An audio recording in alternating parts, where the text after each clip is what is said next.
I am Mattlin from FBTWGaming, Truth Seekers.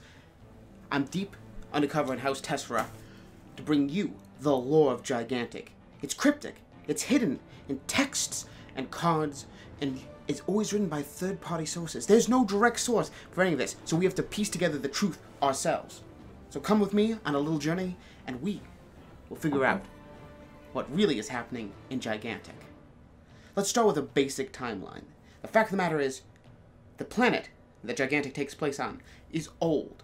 It's very old. It could very well be ours.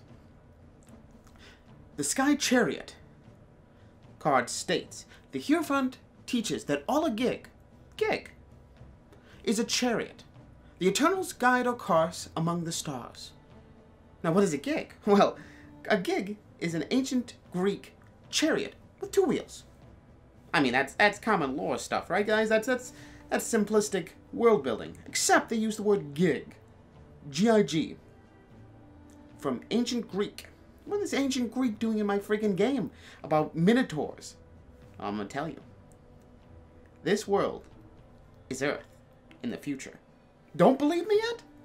Relax, I've got plenty of proof that they don't want you to hear. Number one.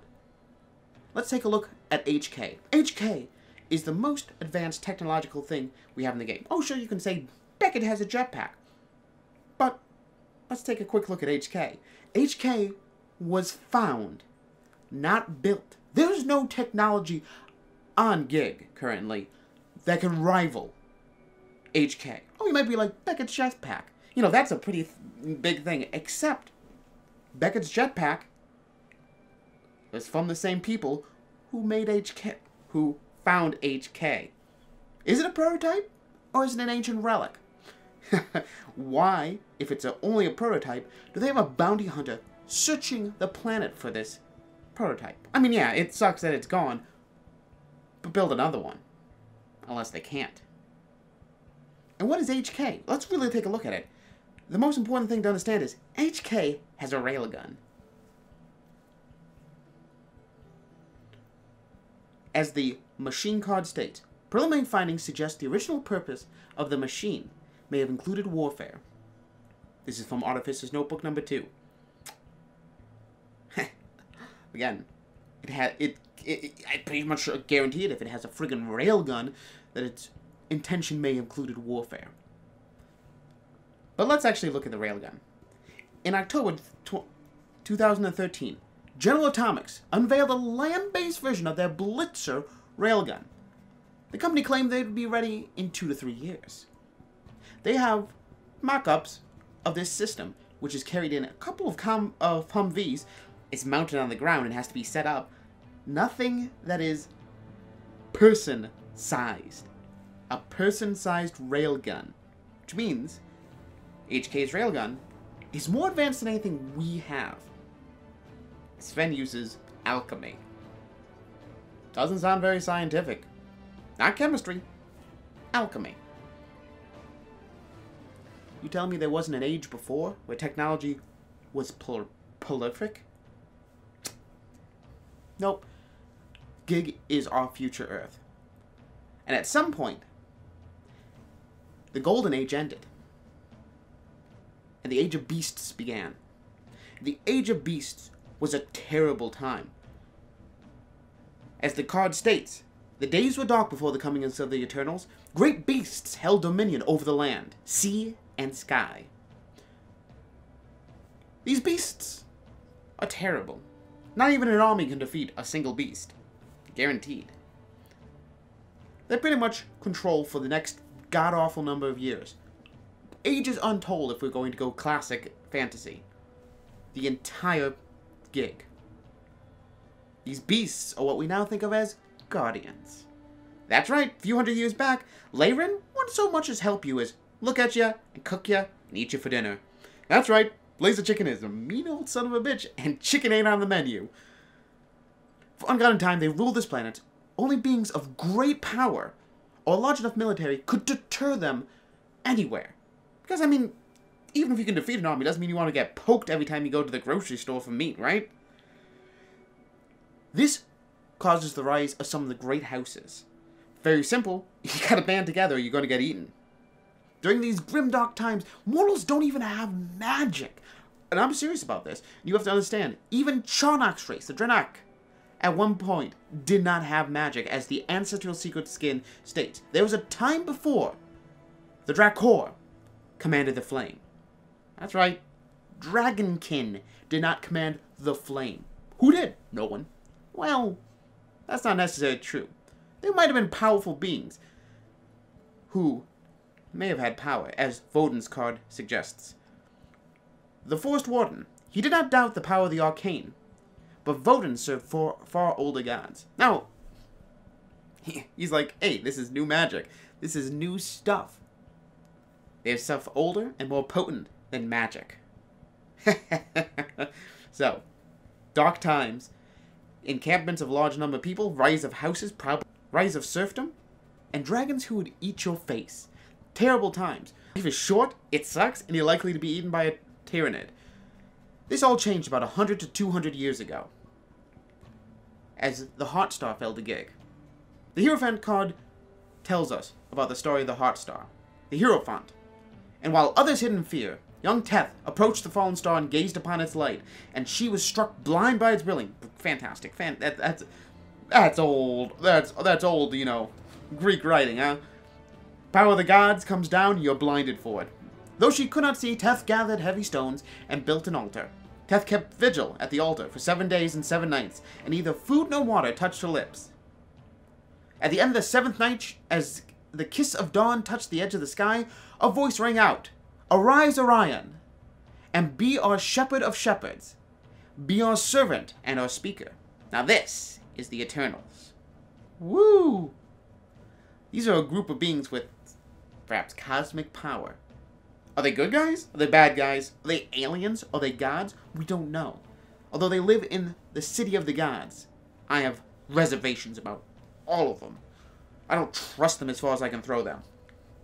But this starts the new age that we players are in. The Eternals either control or know a way of binding these beasts and turn them into the Guardians. The Empress states, "The Guardian's bond is sealed with a prayer to the Empress." That's right. One of the Eternals, which Xandora is a part of, literally can control any Guardian. She has an army of Guardians at her beck and call. She's invincible. Sounds like good guys, huh? Needless to say, Star City, the city of the gods, is built around this fallen site, and many abilities, such as mystic healing, are passed along to Teth and her faithful. Now, I'm saying 100 to 200 years ago. How can I be confident in this number? Well, truth seekers, it's because of two things. An old man and a little girl. And with that, I can calculate out their number. When Teth gained the power of the Eternals, or at least those that they were willing to give away, there was another there. Her younger sister. The rival card states, "Now Teth had a sister, and she was subtle of mind and deed. And she followed Teth when Teth sought out the light of the Heartstar. But she gazed not directly upon the light. She watched the shadows cast upon the earth, the trees and stone, and upon very flesh. And for each gift Orion received from the Eternals, a sister stole.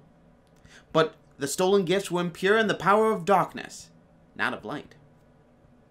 Yes, I know. This immediately says, hey, evil, darkness, corrupt. This sounds like the Eternals are good guys. And whatever this other thing is evil. You have to remember, everything in Gigantic is written via second-hand, third accounts, and has bias. Always has bias. And that is the most important thing you need to understand. These cards are likely written by House Orion. That's right. The people are like, we're good guys, the other guys, bad guys, wrote these cards. Understand this. Now, who is this sister then? And how can we use this date to figure out how far past our current age this Heartstar fell? Would it be surprising if I said the sister was Lady Devedra? The first Hierophant spoke of an enemy, a being who sought to subvert the Eternals at every turn. Even as Orion arose under the blessing of Eternals, others arose under the magician's gift of sorcery. Sorcerers of Devedra embrace both the Emperor and the Magician, the bringers of law and the bringer of secrets. So yes, the rival was young Lady Devedra. And you have to understand, they worship the Eternals as well. That's right, it's not good against evil. It's one set of Eternals against another set of Eternals, which completely start to change the whole dynamic of this thing. But we have to get into that later, because the Eternals are a whole other bag of worms that I'd like to talk about before Zandora comes out. Because I've got ideas, and I want to know if they're right beforehand.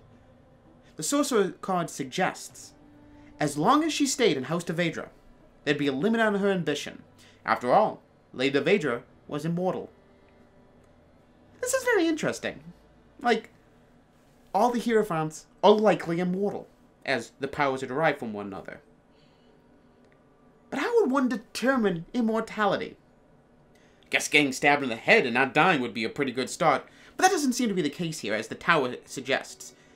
It is said that Lady Devedra never leaves her tower. The beings who attend the Imperial Court are simulacrum, of which there are a dozen at any time. This makes you wonder, why send simulacrum to the courts? I mean, in most worlds in like D&D, they're copies of the original, usually less powerful, but kind of have like a programmed response, like life model decoys from S.H.I.E.L.D. So, other than not wanting to give up precious time to attend court, why would you use these things? Unless you fear assassination. That's right. Lady Devedra's not so much immortal, but rather eternally youthful. Highlander style. Here we are, masters of the universe. Wait, what does that make the Eternals then? You know what? That's a whole other bag of worms we really should get into at some point. Needless to say, the Sorcerer card is from the lips of Zenobia herself. And she's one of the upper beings of Devedra. She's smart, she's conniving. How long would a person have to live before she thinks, hey, I'm never getting a chance to shine here, so I gotta leave? Now that's a number. How old was Devedra when she gained her powers? The Hierophant calls young Teth, which likely places her around the age of, 15 to 20. The age where we think of, like, Joan of Arc, whose story is actually strikingly close to Teth. Like Devedra, likely Devedra is about the same age as, if you're looking at medieval times, you usually had a bunch of kids together, mostly because there's, like, good probability you were going to die. So you had a lot of kids all within a relatively short amount of time. So, 15 to 20 age for Lady Devedra. At one point in time do you go, this person is not going to die from old age? That was a couple of decades after 100. You think about it. The life expectancy for 2016 is about 71 years old. And this is with advanced science. So let's put a soft number. About 100 years after a rise to power, most people would presume Devedra is immortal. And I put up a number around 200 years after the events of the Heart Star. I can't possibly know that number, right? Well, of course I can. And I can date it based upon Sven being the limiting reagent. Sven is an alchemist. Duh. We all know this. And before the coming of House Orion, there were only a couple of ways to get healed. One was from an alchemist, and one was from a Kai. Vadasi's race. And Vadasi's race really didn't go out that much. So alchemists were prized for their healing abilities. No more so than Sven. He focused and was fastidious in his study of the flesh. The Athapaliskin kind of makes note of this. Royal memories are long, and the young Sultan would not even exist had Uncle Sven not helped his father. It's important to note that Sven, even though he's a sociopath, and we'll get into that at some point, is how this lore is presented. He was, at one point in time, responsible for getting a person to stay alive, have a kid, and then later claim said favor. Now let's also put in the fact that how long has Sven been active in this world? Well, we have to look at his text. And while he's a sociopath, as I said, most of his lore is presented relatively lighthearted, comical, whimsical. He blew up a lab, or 6, or turned them into purple goo, or a dinosaur. Melted it? It could be anything. However, the Alchemist card is a lot darker. Sven had filled many notebooks with hard-won knowledge, but those were lost when the academy burned. Sven was part of an academy, a minor house, that some other bigger house came and gobbled up. Burnt the entire thing to the ground. I'm guessing House Tessera, personally. I mean, I don't trust anybody here. And again, it's not lighthearted, so Sven isn't likely the cause. So, he left his academy and went to travel the world once more. After he'd already done so once in his past, healing a wounded sultan. Now, the most important thing to note is how long would it take an army, a just, brand new army with the powers of a guardian to take over the known world? Now, we can take a look at people like Alexander the Great. Alexander the Great was able to conquer the known world in about 11 years. That's a ridiculously short amount of time, but, we also have to factor in that, these people had lived in little tiny conclaves. The guardians had to be pacified either one by one, or maybe all at once. We can't tell for certain, but there had to be rallying of troops. Sometimes they didn't fight, they just simply had diplomatic relations, as she did with the knights that Ashling's father belonged to. So let's place the fact that after the Star Heart fell, 20 years it took to take over all the known world, including Sven's laboratory, which got burnt to the ground. The oldest man alive today in our world, and I'm going to butcher this name, is Gatho, who's supposedly 146 years old. This is important for Sven. Being a master alchemist of empowered flesh, he's likely to be that old, if not older, before he would die from old age. But there's nothing that suggests he's eternally young. To be precise, his appearance suggests the exact opposite. Maybe he's extended his life. As he also needed the knowledge of alchemy to heal the Sultan's father years ago, he must have at least been in his teens before that point, placing him at the end of the expansion of the houses, which means he was about 2 decades old, 20 years after the Heart Star fell. Allowing for his fantastical chemical knowledge, he could be pushing well over 200 years old. But that is kind of suspect since he's so agile. So, there we go. We have about 100 years after the Heart Star fell, to 200 because of how old Sven is, and that places us where Gigantic takes today. And I hope you guys have gleaned a little bit of insight of why we're fighting and why we exist. All of this back and forth, House Devedra, House Orion, who's the good guy, who's the bad guy, are the Eternals good? We're going to have to go into this in more detail. But that's just the background Gigantic that Motiga hasn't told you yet. Do you guys think I missed anything? Did I miscalculate? Let me know in the comments section. And if you have some lore topic you want me to delve into, just ask, and I'll start looking into it. Now I gotta get out of here before the patrols find those Tesseract nerds I locked up in the closet. FBTW Gaming out.